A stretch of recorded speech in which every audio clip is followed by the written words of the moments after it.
Let's get reaction now from former House manager during the Clinton impeachment trial, Bob Barr. Bob, this goes way beyond spying. This is infiltrating Trump's websites, his secure websites, trying to insert false information that would prove, in their minds, a Russian collusion. And here's what Hillary Clinton said back at the time.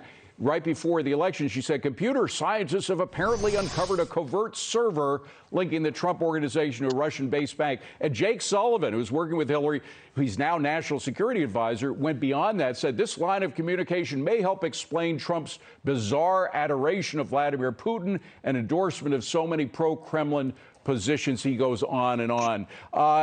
This takes the scandal to a whole new level, does it not? It does. It's very insidious. And what makes this even worse is if you look at it and consider what these people were doing in the context of the most recent information that has come out from a couple of senators, Senator Wyden and the Privacy and Civil Liberties Oversight Board, that the CIA has been for quite some time now engaged in unlawful and improper collection of data on American citizens in violation of law. It becomes even worse. And if this administration doesn't want to get to the bottom of it, certainly I hope Congress will, but we may here again, as you indicated, have to wait until after the midterms. And again, this is more than just spying. This is inserting disinformation into secure websites. And by the way, not just when Donald Trump was running for president, but when he was actually president. Somebody went into a secure executive office of the presidency website trying to insert this data to frame him. They did. These were people that knew exactly what they were doing, both politically and from a technology standpoint.